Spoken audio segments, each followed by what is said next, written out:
क्यों भाई? सिर खुला है तो केस ही बंधे हो।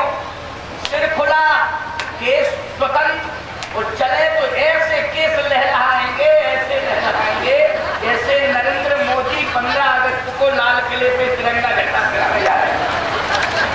क्यों भाई? अभी से तिरंगा झंडा की शुरुआत हो गई है।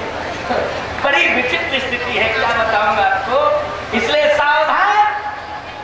मैं कहता हूं शहर में इंसान होंगे, देखने को मिलेंगे, शहर में इंसान देखने को मिलेंगे, लेकिन गांव में एक दिन मर्यादा के कारण भगवान देखने को मिलेंगे। ये शहरों की बुराई नहीं कर रहा हूं, बड़े लिखे लोग हैं, इंसान बन करके रहेंगे, लेकिन भगवान यदि तुम खोजने आओगे तो किसी शहर में नहीं मिलेगा। भगवान तुम्हें कहां मिलेगा? किसी गांव में ही मिलेगा। किसी गांव की मिट्टी में ही उस परमात्मा का तत्व समाहित होगा और वही तुम्हें दर्शन होगा। इसलिए मैं कहता हूं ध्यान से हमारी बात को सुनना। आज सीता जी ने मर्यादा में उत्तर दे दिया, लेकिन शूर्पणखा को अगर राम जी से बात करनी थी तो सीता जी से पहले बात करनी चाहिए थी। बोलो भाई, किससे बात करनी थी? जैसे मान लीजिए पति पत्नी दोनों हो और कोई पर नारी बात करे और महिला साथ में हो तो पहले डायरेक्ट पुरुष से बोले कि महिला से बोले। मध्यस्थता के लिए बहुत बढ़िया उसके पास विकल्प था कि नहीं था? सीता जी थी, कहती हम बहुत प्रभावित हैं और आपने जो है दर्शन करा दिया और आप थोड़ा सा और परिचय करा दें, अलग बात, मर्यादा थी। लेकिन नहीं, डायरेक्ट भगवान से सीता जी की ओर तो देखे ही। क्या कहती है? रुचिर रूप धर प्रभु पही जाई, बोली बचन बहुर मुस्काई, तुम सब पुरुष नमो सम नारी, और यही संयोग विधि रचे विचारी। सीता जी बगल में बैठी और सीता जी के सामने कह रहे तुम सम पुरुष न मोसम नारी, यही संयोग विधि रचे विचारी। भगवान देख नहीं कर रहे। भगवान किसको देख रहे? सीतई चितई कही प्रभु बात। बोलो, भगवान किसकी ओर देखे? शूर्पणखा भगवान को देख रही है, लेकिन भगवान ने देखा नहीं शूर्पणखा को। सीतई चितई कही प्रभु बाता, इसका संकेत ये था कि शूर्पणखा तुम भले ही मुझे देखो, लेकिन मैं तुझे नहीं देखूंगा। कहा क्यों? इसलिए कि तू मुझे देख रही है, लेकिन मेरा दर्शन करना मुझे प्राप्ति के लिए सरलता और सुगमता का नहीं है, बल्कि मुझे प्राप्त करना है। तो मेरे बगल में जो बैठी है, जब तक इनका दर्शन नहीं हो जाएगा, इनकी कृपा नहीं हो जाएगी, तब तक मैं मिलने वाला नहीं हूं। बोलो, भगवान किसकी कृपा से मिलेंगे? मां जानकी की कृपा से मिलेंगे कि नहीं मिलेंगे? बोलो है? और अगर इसे भगवान प्राप्त ही करना था, किसी रूप में प्राप्त करना था, तो पहले किसकी कृपा लेनी चाहिए थी? इसे सीता जी की कृपा लेनी चाहिए थी। और बगल में बैठी थी, कोई ज्यादा दूर नहीं थी, लेकिन सीता जी की ओर देखे ही नहीं। और कहती क्या है? तुम सम पुरुष न मोसम नारी, यही संयोग विधि रचे विचारी। हमारा तुम्हारा संबंध ब्रह्मा जी ने लिखा। राम जी ने ब्रह्मा जी से कहा, क्यों ब्रह्मा, कितने संबंध हमारे तुमने लिखे, पहले ये बताओ। ब्रह्मा बोले हम समझ नहीं रहे। राम जी ने कहा, जनकपुर में आप क्या कह रहे थे? ब्रह्मा, जनकपुर में आप कह रहे थे जही बिरंज रच सीय समारी, और तही श्यामल पर बोल रही है। बिल्कुल नहीं, बातों में मत आना। बिल्कुल बिल्कुल बदनाम करने की कोशिश कर रही है। बिल्कुल प्रभु, हम क्षमा मांगते हैं आपसे, हमारा नाम बदनाम कर रही है, इसलिए आप कृपा करें हमारे ऊपर, हमारा कोई इससे लेने देना नहीं। भगवान ने कहा ये कहती है, ताते अब लग रहे कुंवारी, मनमाना कछु तुम्हें निहारी। क्यों ब्रह्मा? अभी तक ये कुमारी है, इसके विवाह का कहीं संयोग नहीं, और जब विवाह के जन्म के पहले, देखो पहले जन्म होता है वर का और बाद में जन्म होता है वधू का। क्यों? यही नियम है। जहां वर का जन्म हो जाता है ब्रह्मा वधू का निर्माण करता है, मजबूर है। तो भगवान ने कहा कि इसके लिए कोई वर का निर्माण तुमने नहीं किया जो इस तरह स्वतंत्र होकर घूम रही। ब्रह्मा बोले वो तो है ब्रह्मा। ब्रह्मा बोले आप बड़की बात कर रहे हैं, ये तो है विधवा, इसका वर तो समाप्त हो चुका है। क्यों भाई? विधवा थी नहीं, वर तो समाप्त हो गया। भगवान बोले ये तो कह रहे काते अब लग रहे कुंवारी, ये कुंवारी की बात कर रही। ब्रह्मा जी बोले आपने भाषा नहीं पहचानी क्या? पहले आई तब क्या कह रही थी? तुम सब पुरुष न मौसम नारी। पहले कह रही थी हमारे समान कोई नारी नहीं, तुम्हारे समान कोई पुरुष नहीं। तो पहले बनी नारी, वो पहले कह रही काते अब लग रहे कुंवारी, तो नारी के बाद बन रही कुंवारी। अपने भारत की परंपरा है पहले कुमारी फिर नारी, इसके बाद जन्म हो जाए संतान का तो माता जी। तो भैया यही परंपरा है कि नहीं? नारी का यही स्वरूप है, मर्यादा तो यही स्वरूप है कि पहले कुमारी, इसके बाद विवाह हो गए तो नारी, और वंश वृद्धि हो जाए, परिवार संतान हो जाए तो माता जी। भगवान ने कहा ओ ये समस्या है देश के सामने, कैसे इसका समाधान हो? जानकी जी ने कहा कि आप क्या सोचे? राम जी ने कहा कि इसका समाधान मेरे पास। राम जी ने कहा मेरे पास है क्या? सीता जी ने कहा वैसे आप क्या सोच रहे हैं? राम जी ने कहा मैं ये सोच रहा हूं कि इसका समाधान मेरे पास नहीं, इसका समाधान है लक्ष्मण के पास। सीता ही चिते कही प्रभु बाता, आए कुमार मोर लघुराता। अच्छा एक बात बताओ, बड़े राम जी छोटे लक्ष्मण, अगर कहीं वासना का आक्रमण खानदान पे होने लगे तो छोटों के माथे मर देना चाहिए कि बड़ों को संभालना चाहिए? बोलो।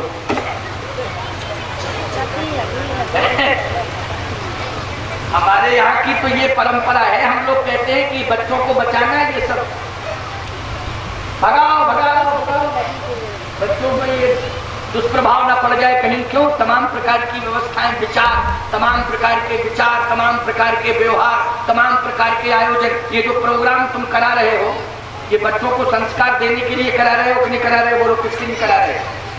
ये संस्कारों की पाठशाला है कि नहीं? इससे हम इन्हें उपदेश दे रहे हैं, नौजवानों को भी उपदेश दे रहे हैं, बूढ़ों को भी समझा रहे हैं तुम्हारा क्या धर्म है, जवानों का क्या धर्म है, बहू का क्या धर्म है, सास का क्या धर्म है, बेटी का क्या धर्म है, बहन का क्या धर्म है, व्यापारी का क्या धर्म है, अधिकारी का क्या धर्म है, नेता का क्या धर्म है, महात्मा का क्या धर्म है। ये सारे धर्म बताए जा रहे हैं समय किसी न किसी दिन के प्रवचन में कभी न कभी किसी न किसी के लिए संकेत मिल जाता है कि नहीं? भगवान ने शूर्पणखा को इशारा किया है कुमार मोर लघुराता। जानकी जी ने कहा कि आपने उधर इशारा कर दिया, अरे इसको उसके लक्ष्मण के पास न भेज के हमारे पास भेज देते। क्यों? इशारा हमारे पास करना चाहिए था। लेकिन क्या है इसका वास्तु स्वरूप? ये कौन है? कौन है ये? इसका वास्तु स्वरूप क्या है? राम जी ने कहा शूर्पणखा बड़की बहिनी, दुष्ट हृदय दारुण जस अहिनी। ये अहिनी है, अहिनी। अहिनी मानी सर्पणी। क्यों है? और तुम्हें मालूम है लक्ष्मण कौन है? लक्ष्मण कौन है? सीता। सीता जी ने कहा आप ही बताओ। राम जी ने कहा हमारा तुम्हारा लक्ष्मण का तीनों का स्वरूप यह है क्या?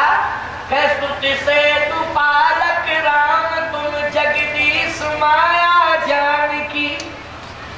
क्यों है? जानकी क्या है? माया। राम जी क्या है? स्फूर्ति से। क्यों? पालक राम तुम जगदीश माया जानकी, जो सृजत जग पालित हरित रुख पाए कृपा निधान की। लक्ष्मण कौन है? जो सहस शीस अहिस महीधर, लखन सचराचर धनी। लक्ष्मण अहि है। अहि, अहि का अर्थ होता है शेष, और शेष का अर्थ होता है सर्प, और अहिनी का अर्थ होता है सर्पणी। तो सर्प की भाषा को सर्पणी तुरंत समझ लेती। क्यों भाई? समझ लेती कि नहीं समझ लेती? समाधान हो गया कि हो जाए? जैसे महात्मा की भाषा महात्मा समझ लेता, नेता की भाषा नेता समझ लेता। क्यों? व्यापारी की भाषा व्यापारी समझ लेता। अपनी अपनी जात बिरादरी, अपने अपने धर्म पंथ की भाषा सब समझ लेते हैं। बोलो समझ लेते कि नहीं? इसी प्रकार से मनुष्य की भाषा मनुष्य समझ लेता, जानवर की भाषा जानवर समझ लेता, पक्षी की भाषा पक्षी समझ लेता। ईमानदारी से बताओ, सर्प की भाषा सर्प समझेगा कि नहीं समझेगा? है? अच्छा बोलो, तुलसीदास जी ही कह रहे, हम तो नहीं कह रहे। दुष्ट हृदय तारुण जस अहिनी, और तुलसीदास जी लक्ष्मण के लिए कह रहे, जो सहस शीस अहिस महीधर, लखन सचराचर धनी। तो अहि मानी सर्प और अहिनी मानी सर्पणी। राम जी बोले, सीता ना तो तुम समझाओ ना हम समझाए इसको सर्पणी को सर्प ही समझा दे। ठीक है ना? इसलिए आई कुमार मोर लघु भ्राता। लक्ष्मण जी ने समाधान किया। आप कल्पना करें, ताड़का को राम जी ने मारा, शूर्पणखा के नाक कान लक्ष्मण ने काटे। बोलो काटे कि नहीं? और मंथरा की चोटी शत्रुघ्न जी ने घसी थी। ये अलग अलग दायित्व है नहीं? अलग अलग दायित्व है कि नहीं? बोलो भाई, हम अलग नहीं, पृथक नहीं बोलेंगे रामायण से, ऐसा नहीं है। प्रमाण उदाहरण, ताड़का के ऊपर बाण किसने चलाया? राम ने। मंथरा की चोटी किसने घसी थी? शत्रुघ्न ने। लगे घसीटन धर धर चोटी। शूर्पणखा के नाक किसने काटे? भरत बेचारे सीधे साधे। क्यों है? भरत तो भरते ही है, भरत के बारे में क्या कहें, है ना? केवल यही कह सकते हैं वो कि जनमत काहे ना मारिश मूल, जो पे कुरुचि रही अस तो ही। केवल वाणी का प्रहार कर सकते हैं, बाण का प्रहार लहरी के ऊपर भरत नहीं कर सकते। किसका प्रहार कर सकते हैं? वाणी का प्रहार। वाणी का प्रहार तो किया है, ऐसी बात नहीं कि न किया हो। वाणी का किया कि नहीं किया? जो पे कुरुचि रही अस तो ही, और जनमत काहे लवारिस मोही। पेड़ काटते पालव सींचा, मीन जियत नित बार उलीचा। वाणी का प्रहार तो किया है, लेकिन बाण का नहीं। लक्ष्मण जी के पास जब गई तो लक्ष्मण जी ने नाक कान काटे। लक्ष्मण जी का उद्देश्य, अब आप कल्पना करना, जैसे मान लीजिए नाक और कान ये दोनों, ये प्रतिष्ठा होते हैं। क्या होते हैं? बोलो, प्रतिष्ठा से संबंध है कि नहीं? नाक और कान का। लक्ष्मण जी ने दोनों को काटा, नाक भी काटे कान भी काटे। सीधी सी बात यह है कि तेरे कानों में किसी ने संस्कार नहीं डाले। क्यों? तेरे कानों में किसी ने संस्कार नहीं डाले, इसलिए तेरे खानदान की नाक कट रही है। अगर तेरे कानों में संस्कार डाले होते तेरे खानदान ने, तो तेरी नाक नहीं कटती आज। इसलिए मैं कहता हूं कि खानदान को चाहिए शास्त्र परंपरा के अनुसार, कुल रीति के अनुसार बहू बेटियों में संस्कार डालें। और संस्कार कहां से डाले जाते हैं? कान से ही डाले जाते नहीं, वाणी से कहा जाता है, कान सुनते हैं और सुन करके फिर वो शब्द, वो परंपरा, वो भावना उद्रष्ट होती है कि नहीं होती है। लक्ष्मण जी ने नाक कान काट करके मानो चुनौती दे दिया कि जाओ, मैं चुनौती देता हूं कि विदेशी संस्कृति अगर भारतीय संस्कृति को मिटाने का प्रयास करेगी तो सबसे पहले भारत का नौजवान ही उसे नक्शा पूछा करके चुनौती दे देगा। इसलिए लक्ष्मण जी ने मलम चुनौती दे दिया। शूर्पणखा खरदूषण का भी विनाश करा देती है। शूर्पणखा रावण के पास पहुंचती है। अच्छा देखो भाई, रावण ने मारीच से कहा, मारीच, अच्छा खुदा ही गया मारीच के पास। जब शूर्पणखा ने कहा तोड़ जिया दस्कंधर मोर की अस्कत होए, तो खुदा ही गया। जबकि अभी तक के रिकॉर्ड में मारीच क्या जितने भी बड़े बड़े बलवान राक्षस हैं सबकी हाजिरी होती थी रावण के दरबार में, सबको बुलाता था, जाता थोड़ी था है? लेकिन आपको मालूम है 2 बार गया। कब गया? मारीच के पास गया और वहां दूती का मरम जना रावण कालीन निग्रही आवा। दोबारा यहां भी गया। बोलो गया कि नहीं गया? पहले मारीच के पास गया और दोबारा कालनेम के यहां गया। बोलो गया। बाकी सब को यही बुलाता है अपने पास। अच्छा मारीच के यहां जैसे ही पहुंचा, अच्छा इसने धमकी मारीच को मारने की भी दी और इसने धमकी कालनेम को मारने की भी दी, दोनों को मारने की धमकी दी। मारीच के पास जैसे ही पहुंचा तो मारीच मामा है, जैसे ही पहुंचा तो कांपने लगा मारीच। आप कैसे आए? अरे बुला लिए होते। रावण बोला डरो नहीं, डरो नहीं, तुम्हें मालूम है कि कितनी बड़ी घटना घटी थी कल? हमें मालूम है। शूर्पणखा के नाक कान कट गए। तुम्हारी कौन होती है वो मालूम? मेरी बहन है, तुम मेरे मामा हो, मैं तुम्हारा भांजा हूं। मेरी बहन है, तुम्हारी कौन हुई? भांजी। हमारी बोला किसने काटे नाक कान? हमारी भांजी हो तुम्हारी बहन, नाक कान किसने काटे? किसने काटे? राम का एक छोटा भाई लक्ष्मण है। अच्छा अच्छा अच्छा, कहा बुलाओ, पहले बयान लेंगे, क्लियर रिपोर्ट, क्योंकि हमको भेज रहे हो तो क्लियर रिपोर्ट। शूर्पणखा से कहा किसने नाक कान काटे? तो रावण और मारीच के सामने शूर्पणखा क्या कहती है? तरुणौ रूप संपन्नौ सुकुमारौ महाबलौ। अब बोलो भाई, ये परिचय दे रही है शूर्पणखा नाक कान कटने के बाद।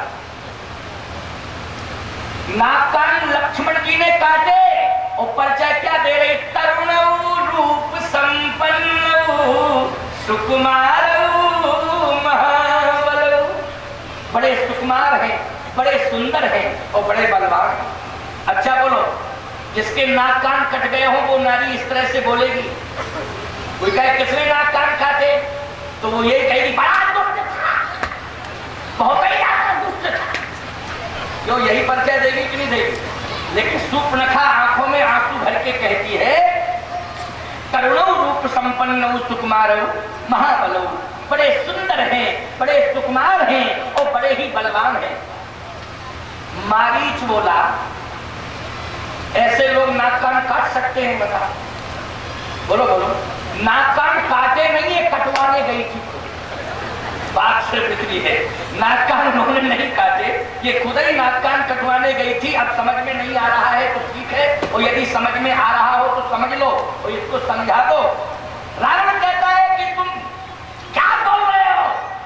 देख नहीं रहे हो कि नाक कान कटे हुए हैं, रक्त बह रहा है, ये सामने दिखाई दे रहा है। कहा वाणी से तो ये बोल रही है बड़े सुंदर हैं, बड़े सुकुमार हैं। सुकुमार लोग ऐसा कर सकते हैं? बोलो कभी नहीं कर सकते।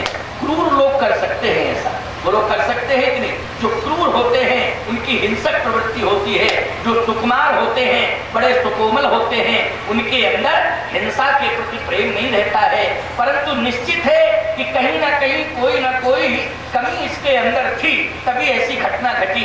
रावण बोला बातचीत करने का ज्यादा टाइम नहीं है, पहले ये बताओ तुम जा रहे हो कि नहीं? मारी बोला कहां कहां, जहां भेजे वहां। अगर मेरी बहन का अपमान किया है तो उनके साथ में एक सुंदर नारी है, और यही बताया था, इनके संग नारी श्यामा है ना, एक सुंदर नारी है। अगर मेरी बहन का अपमान किया है तो उनके साथ एक सुंदर नारी है, मैं उसका अपमान करूं। मारीच बोला उनके बारे में आप जानते नहीं, बिना फर का बाण मारा था तब 100 योजन पार आ गए हम, यहां पड़े लंका में।